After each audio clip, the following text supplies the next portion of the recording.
Gitnang silangan. Ang ilan, So, titignan natin yung media sa yung actual, wala na raw balak bumalik doon kahit humupa ang gera. Nakatutok. What's your favorite position? Sinalubong ni Pangulong Bongbong Marcos ang ika-4 na batch ng mga Pilipinong nirepatriate mula sa gitnang silangan. Ang ilan, wala na raw balak Ayan yung bumalik actual, doon kahit humupa ang gera. Nakatutok si Bea Pinlac. Ito yung actual. Ito yung actual sa baba. Mga anak, sabi ko, andito na po ako sa Maynila, mga anak ko. Ito na raw ang pinakamagandang birthday gift na natanggap ng 60 anyos na OFW na si Merlin. Ang makauwi ng Pilipinas ng ligtas. Tingnan, tumatawa. Ako po ay napauwi po dahil sa kaguluhan sa Kuwait po. Natatakot po ako sa pasabog. Kaya po sinabi ko sa amo ko na uwi na lang ako. Si Alicia, isang buwan pa lang nagtatrabaho sa Qatar pero napauwi na agad. Umiiyak na lang po ako pag akong mag-isa doon sa kwarto ko, gano'n. Tapos nagdadasal lang po na makauwi. Parang wala na, gano'n. Makikita ko pa ba sila? Makakauwi pa po ba ako? At sa pagbabalik Pinas niya kanina, mahigpit na yakap mula sa anak na si Hero ang sumalubong sa kanya. Ilan lang sila sa 317 OFW at 26 na dependent o kaanak nila na nakauwi na ng Pilipinas matapos maipit sa gera. Pasado 6 ng umaga, nakalapag mula Riyadh, Saudi Arabia ang eroplano nila sa Villamor Air Base sa Pasay. Ito na ang ika-4 na batch ng mga OFW na nagpa-repatriate sa gitna ng kaguluhan sa Middle East. May mga DMW, Migrant Workers Office, OWA, in partnership with the DFA, na mga land crossings na sinagawa kasi sarado ang airspace in Kuwait, in Bahrain, and limited or restricted ang airspace sa Qatar. It was a land crossing effort. It took about, on average, about 7 to 8 hours to get to. Tignan natin yung actual talaga. Tignan niyo. Kawawa naman siya. Oh? Oh?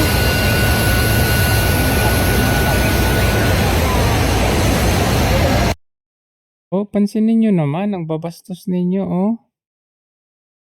Kakahiya. Oh. Parang hindi presidente. Tinalo pa ito ng isang simpleng vlogger na hindi magkamayaw yung kanilang followers eh. Ito, dinadaanan lang, oh. Oh, tiyo. Tapos kaway-kaway daw, kaway-kaway. Oh, kaway-kaway.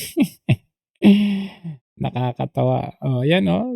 Tingnan, oh, tingnan. Tingnan, oh, tumingin lang, oh. Tapos ito natatawa, Ah, tingnan, oh. Pag si Duterte. Yan, ito talagang snob. Tingnan, oh. Oh, ito rin, oh, nakayoko. Ito, tumawa lang. Oh, ito, wala lang. Wala lang. Ito. Tumingin, pero wala lang. I mean, iba talaga yung Duterte effect eh. Hindi ganyan ang Duterte eh. Tingnan nyo, oh. Oh. Tatlong sikat na yan. Hans Kakdak, Gatchalian, Marcos Jr. Tingin nila. Anyway, ganun talaga kapag ikaw ay incompetent. Oh, ito, tignan natin. Sino ba tong Robert Nazal na ito? Hindi ko kilala pero pabor ang kanyang sinasabi. Hindi nila pinagbutuhan isa-isa yung grounds. Okay. Di ba? Pinagbutuhan nila as a whole eh. Oh, why? Pag inisa-isa mo, makikita mo talaga ang dami dun. Unsubstantiated. Oh, di ba? Talagang speculative. Tapos, walang ebidensya. Bakit hindi? Oh, wala daw ebidensya. Hindi ko kilala to. Robert Nazal. Pero sabi niya, walang ebidensya. Malinaw naman. Sabi nga ni Luis Tro, inaantay pa daw nila na mangyari yung impeachment bago sila makapagsabina doon sa, yung sa SALN, sa bangko. Oh. Ano sabi ni Kated Filon? Si Presidente. Siya nag-anunsyo eh. Maaring sabihin, may effect ba ito sa pagiging bida sa mga commuters? Well, pwede. Pero yung kontrabida factor, ito kapag ito natuloy, wag naman po sana Pero kung wala silang choice at magkaroon po ng nationwide na welga ng mga publikong transportasyon, Houston, we have a very, very huge problem.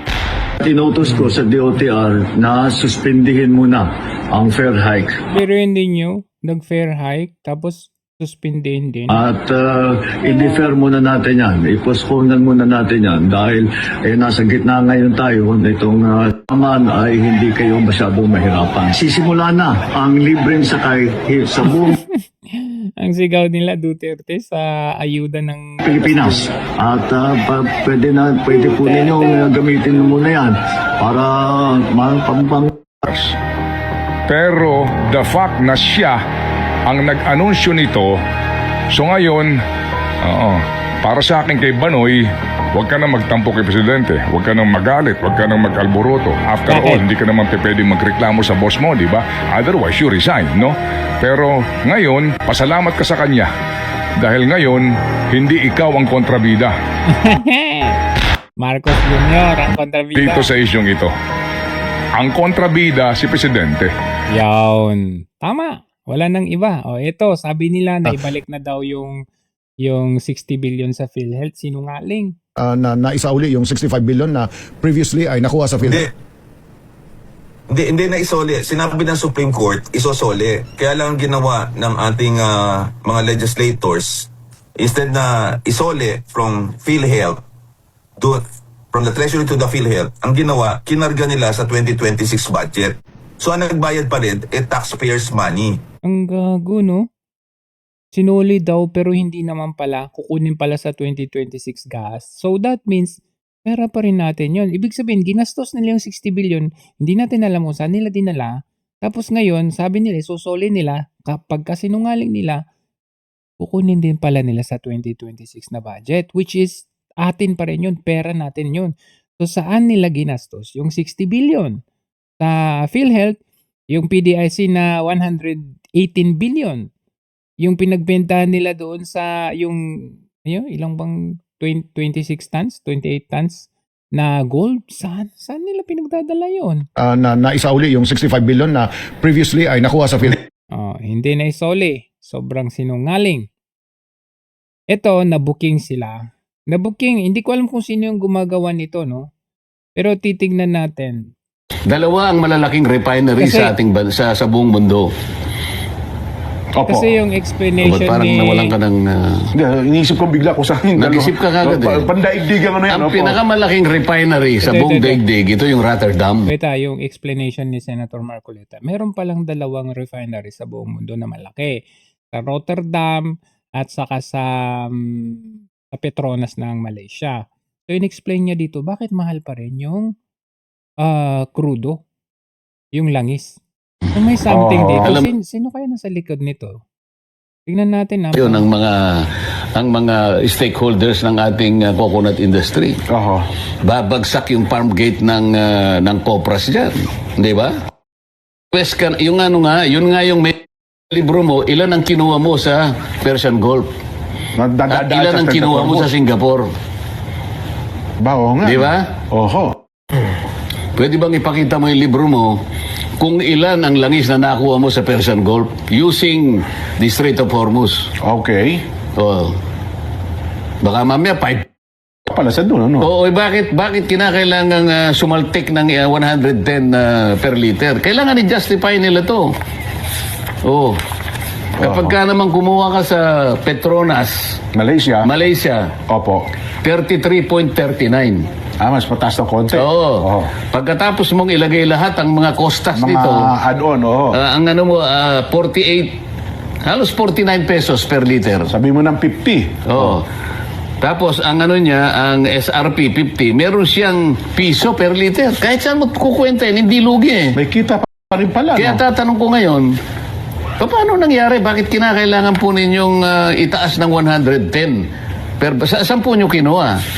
Lalo pa nga kung pag-uusapan natin, kanina may sinasabi si Nelson, 2 weeks ago, sinabi ng Pangulo, meron tayong 50 to 60 days na buffer stock. meron tayong stock. Yes po. 50 to 60 days. 2 weeks pa lang ang nakaraan bakit biglang naging 100? So ito yung in-explain ni Sen Marcoleta, no? Itong Rotterdam at saka yung Singapore. So dinadaan na yung merong refinery sa Rotterdam, pero meron silang mga mga malalaking tangke sa Singapore. So dadaan siya dito sa Suez Canal. Hindi na kailangang dumaan doon dito sa Strait of Hormuz or somewhere there. So may shortcut din yan. Ibig sabihin, pwede tayong umorder dito sa Rotterdam through Singapore or pwede tayong mag-order sa Malaysia. Kasi sabi nila, malaking epekto yung pagsara ng Strait of Hormuz. Totoo naman yun. Kaya lang 20% ng total na dumadaan doon ay 20% yung mga ano tawag nila, mga barko or vessel na dumadaan doon, 20% para makakuha ng langis. So, yung 80%, saan yun? O ito, yung Rotterdam, yung Petronas. Ibig sabihin, hindi lang sa Strait of Hormuz ang choice natin. So, kung pwede pala tayo kumuha sa ibang bansa like Singapore or Rotterdam, bakit pumapalo ng 100 plus yung langis natin? So yun yung tanong ni Senator Marcoleta. May kinalaman ba dito ang gobyerno dahil hinahayaan or pinapabayaan na ganito umakyat ng ganong kataas ang langis natin? Yun yung question ni Senator Marcoleta. 110. Kasi yan daw po yung dikta ng merkado sen eh. Kung magkano tinaas sa world market, agad-agad ay i-epekto daw po yun sa ating bansa. Dikta ng merkado o dikta ng kanilang ang kanilang kagustuhan na kumita ng limpak-limpak sa gitna ng pagdadalamhati at pasakit na dinaramdam ng ating mga kababayan. Kaya nga sinasabi natin hindi ka naman kumukuha sa lahat ng ipakita ninyo sa libro nyo na 100% ng inyong supply nanggagaling sa Persian Gulf. Para lang ako maniwala na kailangan itaas mo ng 110. At tumatagos ka lahat doon, no? O, di ba? Anong ginagawa kaya nga may tangke ngayon sa Singapore Dalawang malalaking refinery sa mundo ang meron tangke, sapat yun. Billion liters ang nandyan sa Singapore. So, ipaliwanag. Iyon lang ang tanong kung gusto ng Singapore magbenta sa atin. Ito ng tatlong malalaking oil companies.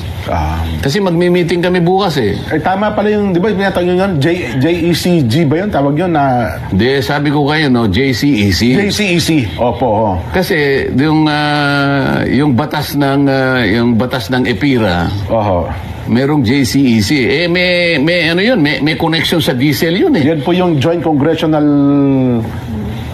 Joint Congressional Energy Commission.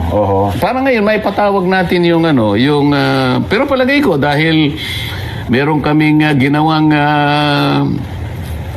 resolusyon na tinawag naming Protect. Kasama ako doon, vice chair ako doon dahil ako yung chairman ng trade and commerce. Ayan, so magandang i-bring up nitong si Senator Marcoleta ito sa Senado. Gawin nilang usapin ito kasi talagang nakita ko may something din naman pala talaga kung hindi lang naman pala sa Persian Gulf pwedeng kumuha, pwede naman din pala dito sa may Suez Canal or sa Rotterdam through Singapore refinery or sa Malaysia. Hindi ganito kataas yung mga langis natin. Kumbaga parang they are taking advantage of this situation. And ito, accountable dito yung liderato ng bansa. Siya dapat ang mag-control dito. Otherwise, kung hindi niya makita, hindi niya makontrol, mismong senador ang nakakita dito at yung Pangulo mismo hindi niya nakikita or baka nakita niya, alam niya, pero dahil baka may kinalaman, ayun ang tanong dyan. Malaking katanungan. Kasi senador Senador nga lang ang nakakita nito. So anong silbi pala ng presidente dito? Anong silbi nung intelligence at confidential funds natin kung hindi magamit sa pag-aalam no ano ba talaga ang dapat gawin dito? Panay press con, panay interview, panay salita lang. Pero wala naman talagang matibay na solusyon dito. Kagaya dito, nakita natin. Ngayon ko lang din nakita na meron din palang ibang sources na pwedeng pagkuhanan yan. So, ayan na. Entire project. Ito, pwede kong i-example ito doon sa sinasabi nila. Hindi, kasi kailangan ni Yorme na makianib sa gobyerno para mabigyan tayo ng pondo. Ito, tignan nyo ito sa Davao. Now we have the Davao bus.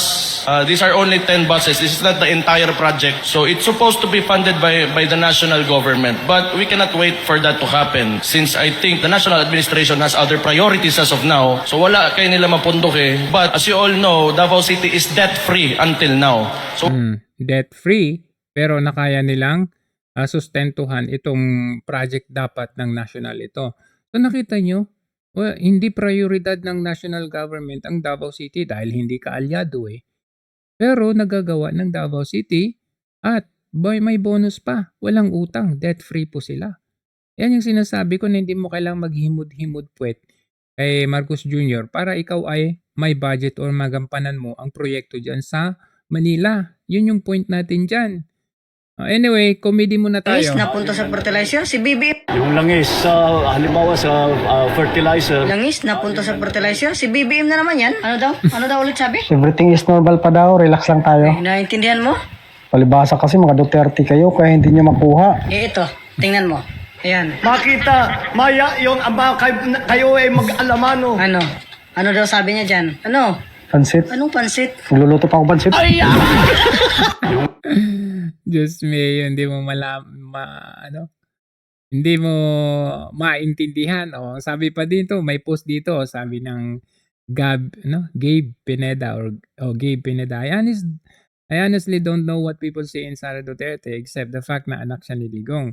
She's incompetent, she has zero charisma, she can answer on the spot question pero siguro ang kanyang may pinatutungkulan ay si Robredo. Yeah, wait. 700. Ma'am, linawin nga natin, ma'am, ano ibig sabihin ng NGO?